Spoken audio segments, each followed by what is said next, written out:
I was pouring gravy over my mashed potatoes when my sister slammed her fork down and shouted, "Wait, how the hell are you worth $12 million 0 cents?" The whole table went quiet. My dad set his glass down, my mom's face flushed red, and suddenly, I wasn't their son anymore. I was just a vault they hadn't cracked yet. That night, in the middle of turkey and cranberry sauce, my family decided my success didn't belong to me, it belonged to her. And the worst part? They actually believed she deserved it more. Stick around, because what happened next will make you rethink everything you believe about loyalty, blood, and what it really means to be family. Hey, I'm Emily. I'm 38 now, and this story has been sitting heavy on my chest for years. Not because it's some grand tragedy, but because it's the kind of slow hurt that never really fades. Growing up, I was just a regular kid in a regular house, with parents who were decent but distant. My mom helped with homework. My dad took me fishing at Lake St. Clair. We weren't close, but we weren't broken. Then one night when I was 8, everything shifted. Aunt Karen showed up at 2 in the morning, telling me to pack a bag. My mom was in the hospital. That night, my sister Lily was born 2 months early, fighting to breathe, hooked up to machines. I wasn't allowed near her. And from that moment, something in our family snapped in two. When Lily came home, everything changed. Our house turned into a germ-free zone. Bleach, hand sanitizer, rules. If I sneezed, I was sent to Grandma Mary's. At first, it felt like an adventure. Cookies at Grandma's, Nancy Drew books at Aunt Karen's. But I wasn't on vacation. I was being removed. Slowly, subtly, I became the forgotten child. I tried harder. Straight A's, piano recitals, science fair wins. No one showed up. But when Lily played 3 notes on a plastic flute, the whole family clapped like she was Mozart. By 12, I stopped trying. I escaped into books, old jewelry, antique catalogs, things that didn't care if I was invisible. The worst part wasn't being left out. It was hearing them say, "Emily's so independent." As if learning to live without love was something to be proud of. That was my childhood. That was the start of everything. High school was my escape hatch, the door I was going to kick open and never look back. While Lily crafted her whole identity around being the center of attention, I built mine in quiet corners. I mapped out every hour of my life like a general planning a war. Color-coded flashcards, timed mock exams, bullet journals stacked 2 feet high. Lily mocked it all, called me Rain Man in front of her friends, rolled her eyes when I studied at the dinner table. But honestly, being invisible came with one twisted advantage. No one cared what I did, which meant I could fail or fly, and nobody would notice. So I poured everything into flying. I joined every club. I could squeeze between shifts at Carson's Diner, where Carol, the owner, remembered my birthday when my own parents forgot. She'd slide a slice of chocolate pie across the counter with a candle in it and say, "You matter, kid," in the same voice you use to patch a hole in someone's soul. I ran the debate team. I edited the school newspaper. I became president of the National Honor Society. Debate taught me how to keep calm while tearing someone's logic apart, something that would become very useful in life later. I won state championships twice. My parents didn't come to either one. They were too busy sitting in the bleachers at Lily's C-team soccer games, where she warmed the bench for all 4 quarters and still got a rose afterward. Then came junior year. I scored a perfect 1600 on the SAT. I raced home like I had won the lottery. And in a way, I had. Less than 1% of kids pull that off. I stood in the hallway, breathless, the score report in my hand, practically vibrating with excitement. My mom was sitting at the table, helping Lily with her algebra homework. I said it, I told her. She barely looked up. "That's nice, honey. But Lily has a big test tomorrow," she said. Lily didn't miss a beat. She smirked, flipped her hair, and said, "Some of us have to study, Miss Perfect." That was it. My once-in-a-lifetime score? Never made it to the fridge. But Lily's C+ in English? That got a "we're so proud of you" magnet and a pizza night. So I stopped trying to share. College applications became my secret mission. I applied to 15 schools, wrote every essay myself, gathered teacher recommendations, even handled all the financial aid forms. Mr. Chen, my guidance counselor, was my lifeline. He proofread my essays during lunch and once told me, "You're the smartest student I've ever had, and no one at home seems to know it." When the letters started coming in, I cried in the library between shifts at Carson's. Harvard, Yale, Princeton, Michigan, all with scholarships. I didn't tell anyone. I locked the letters in a box under my bed. because I knew if Lily found out, she'd twist it into something about her. When I accepted the full ride to Michigan, Lily made JV cheerleading. You'd think she got drafted into the NFL. My parents took the whole family to Olive Garden to celebrate. My scholarship? I ate leftover mac and cheese from a plastic container while Lily posted boomerangs with breadsticks. That scholarship meant freedom. It meant getting out of a house where my wins were burdens and my voice was background noise. When I finally told my parents about Michigan, their response was, "That's really far. What if Lily needs you? Also, don't expect help with tuition. Cheerleading isn't cheap." Lily, ever the opportunist, even asked if she could turn my room into her TikTok studio. That summer, I worked 2 jobs, one for tuition, one for dignity. I saved every penny. Carol taught me how to read people. "The loudest ones usually have the least to say," she'd whisper when some jerk customer made a scene. I believed her. On move-in day, my parents were MIA. Lily had a pep rally. Aunt Karen drove me in her old Ford, the trunk stuffed with secondhand dorm gear. She handed me an envelope with $500, 0 cents from Grandma Mary money she'd saved from her Social Security checks. I hugged her tight, like she was the only adult in my world who saw me as a person. That first night in my dorm, I didn't feel sad or scared. I felt alive. I stared at the ceiling and promised myself I'd build a life so big, so good, so full, no one would ever be able to ignore me again. Not out of revenge, not out of bitterness, but for that 8-year-old girl who got sent away just for sneezing. College was like opening a window after years in a smoke-filled room. Suddenly I could breathe, decide when to eat, what to read, when to sleep or not sleep. I lived on instant ramen and freedom, and somehow it was enough. I graduated summa cum laude from Michigan, but my parents barely noticed. They were too busy helping Lily bounce from one college to another like she was auditioning for attention. Meanwhile, I landed an entry-level job at Everett & Phillips, a high-end auction house in Detroit. It wasn't glamorous. I worked in estate sales, cataloging the lives of old money families after they passed.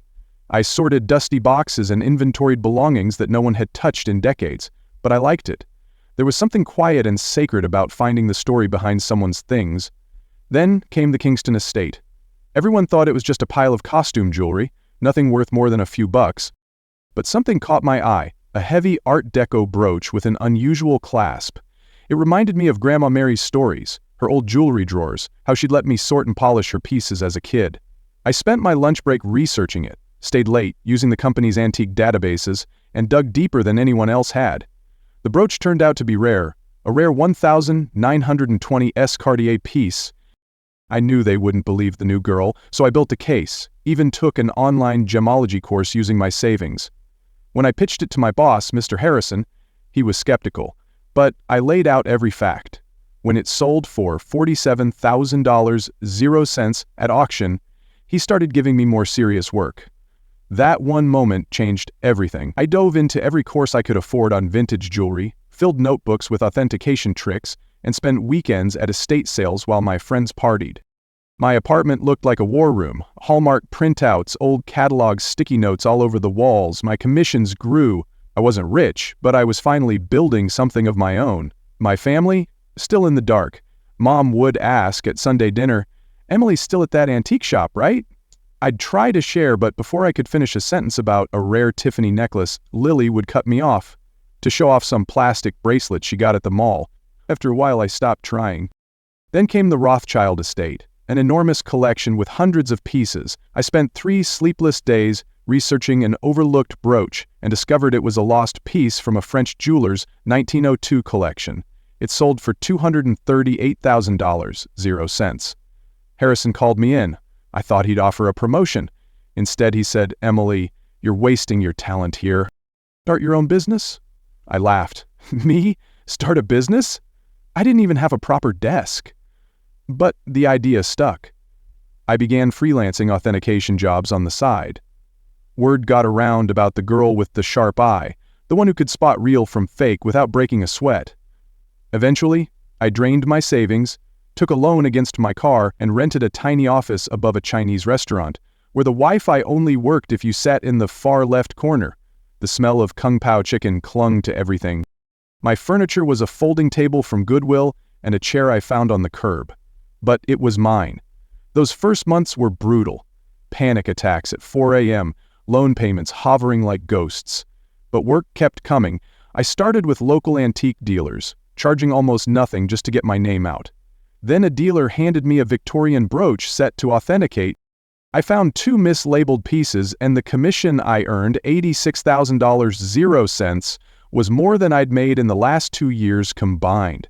That job changed my life. My phone wouldn't stop ringing. Collectors, lawyers, even Harrison sent work my way. By year 2, I hired Jenny, a gemology grad who reminded me of myself, smart, quiet, underestimated. We moved into a real downtown office, hired more staff, and became known in the industry for spotting the treasures everyone else missed. Still, I told my family nothing. They thought I still worked at that antique place. Lily joked, "Got any old lady pearls for my thrift shop pile?" while I was authenticating a $1,200,000 0-cent Fabergé egg. I smiled and said nothing. Mom introduced me at family dinners as my other daughter. She works with old jewelry or something. I was featured in Forbes under my company's name, opened offices in Chicago and New York, but at Sunday dinners I wore Target clothes, actually vintage Chanel, and a Harry Winston necklace no one even noticed. Lily bragged about her $200 0-cent Michael Kors watch while I sat across the table wearing a vintage Patek Philippe, worth more than her entire car. Managing growth was exhausting. By year 5, I was flying city to city, doing discreet authentication for wealthy clients. I hired financial advisors. I bought a modest house with a quiet yard and drove a simple BMW. My one luxury was a home office with top-level security and a vault that looked like it belonged in a spy movie. Still, to my family, I was just Emily from the antique shop. I even started sending them money anonymously. When Aunt Karen told me my parents were struggling with Lily's tuition and loan debt, I started wiring them $5,000 0 cents a month. I told them I sent $1,000. They assumed Aunt Karen covered the rest. Lily took the credit, saying she'd inspired the help. I let her. When Lily decided to get an MBA at a private school, Mom called asking for more help. I suggested she look at state schools. Mom said, "Lily needs certain standards." I upped the payments to $7,000 0 cents. It stung when they praised Lily's ambition while assuming I was scraping by to support her. I gave a guest lecture at Lily's Dream University the same week she posted about her new designer bag bought with my money. I skipped Sunday dinner that week, told them I was sick. The truth? I just couldn't play the invisible girl anymore. By day I was closing million-dollar deals. By night I was still their second daughter who worked with old stuff. Thanksgiving was the final straw. I had held back for years, swallowed every jab, every condescending comment. Every moment my success was turned into something small and unremarkable. Lily's digs about my cute little job and Mom's half-hearted comments about my modest lifestyle had piled up like leaves in a storm, light on their own, but heavy when you're buried beneath them for too long. 2 weeks before Thanksgiving, Mom called me, crying about her herniated disc, worried about cooking for 20 people. She sounded tired, panicked, and I felt that familiar tug to help, to fix everything, even though I knew how it would go. I offered to cater the whole thing. She hesitated about the cost, probably imagining the cheapest takeout in town, but I assured her I had some savings put aside. What I didn't tell her was that I hired one of the best caterers in the city, the same team I use when I host private dinners for clients with 7-figure bank accounts. The food was next level. Truffle mashed potatoes, maple glazed Brussels sprouts that cost more than Lily's weekly grocery run. Even the wine, which everyone thought came from a discount shop, was imported Bordeaux that costs $300 0 cents a bottle that morning while the kitchen buzzed with quiet efficiency. I was upstairs in my childhood bedroom, still decorated like I was 16, monitoring a high-stakes auction in Hong Kong. A rare Art Nouveau necklace I'd authenticated was about to close. I opened my laptop to check the final bid, and there it was. Tabs for my authentication software, an active deal worth $485,000 0 cents. An account balance showing $12,400,000 0 cents, and a spreadsheet of quarterly profits totaling over $4 million 0 cents. Just then Lily barged in, complaining about needing a charger. She caught a glimpse of my screen and froze. I closed the lid, but it was too late. She smirked, picked up my laptop and said, Let's show everyone what Emily's really doing in that little antique shop. I followed her down the stairs, unsure what game she was playing, thinking maybe she'd mock me for not having a husband or a bigger house. But when she set my laptop down on the dining table in front of 20 relatives, everyone went quiet. So quiet you could hear the old replica clock on the mantel tick. The wine-stained laughter died. The screen glowed with numbers, big ones. Lily's expression flickered between confusion and jealousy. "This can't be right," she said. "She's rich. Emily's rich." Mom actually laughed. "Don't be ridiculous, honey. Emily works at that dusty little shop." I stood there, wearing a $3,000 0-cents cashmere sweater she thought was from a clearance bin, and said, "Actually, Mom, I own one of the largest jewelry authentication firms in the country. I verify million-dollar pieces. That little job funds offices in Detroit, Chicago, and New York." Dad dropped his fork. Aunt Karen covered her mouth. Mom's smile dropped like a curtain. "You have millions?" she hissed. "And you let us suffer?" I finally snapped. "Suffer? I've been sending you $7,000 0 cents a month for over a year. That money helped cover Lily's school, your mortgage, even your groceries," she screamed back. "While sitting on millions, Lily has loans, she needs help." And that was it. No pride, no joy, just outrage that I hadn't done more. Lily started sobbing, saying I had betrayed the family by hiding my wealth. Dad called me ungrateful. "We raised you," he said, "like love was a debt and I owed them interest." I exploded. "Raised me? You sent me away every time I sneezed. You missed every piano recital, every science fair, every win I ever earned because Lily might get a headache. You paid for her to go to private school and told me I had to take out loans. And now you're angry that I succeeded without you?" Chaos followed. Mom ranted about duty. Dad mumbled about family. Lily, through tears, asked how much I was really worth and if I could help her with a car. The caterers returned to quietly serve dessert, looking like they'd walked into a soap opera. I closed my laptop, grabbed my Hermes bag, Mom had always called it a fake, and walked out. Behind me I heard Mom whispering about how they could work this out, and how maybe if I was smart I'd fund Lily's MBA now that everything was out in the open. And that's when it hit me. They weren't shocked I'd made it, they were furious I'd done it without them. Driving home that night in my limited edition BMW, the silence in the car felt like peace. Then my phone started buzzing, 47 missed calls, over 200 texts. The messages came in waves. Mom started with, "How dare you walk out?" Then moved to, "Lily deserves your success," and finally landed on, "I've already called a realtor to start looking for a better house." Lily had gone full social media meltdown, posting a rant on Facebook about how I hoarded wealth while my struggling family suffered, tagging distant cousins, mutual friends, even old classmates who hadn't spoken to me in years but suddenly had a lot to say about morals and family values. She wrote that she had always tried to help me and cited the one time she suggested I sell jewelry on Etsy, like that built my empire. I became the villain in a story I never agreed to be in. Then came the Flying Monkeys family members I hadn't heard from in a decade, crawling out of the woodwork to guilt trip me. Aunt Susan said I was betraying family loyalty. Uncle Bob, who once asked me if Michigan was a 2-year school, sent a whole essay about wealth being meant to be shared. I even got a call from the sister-in-law of a cousin I barely knew. Somehow she had my number. On Monday morning I walked into my office building and found Mom, Dad, and Lily sitting in the lobby, acting like they had an appointment. Mom smiled like nothing had happened. Lily clutched her Michael Kors bag like it was a Birkin, and Dad held a folder labeled Trust Fund Planning. They wanted to talk about setting up accounts for Lily, about buying a beach house in Florida, and how I could finally do something real for the family.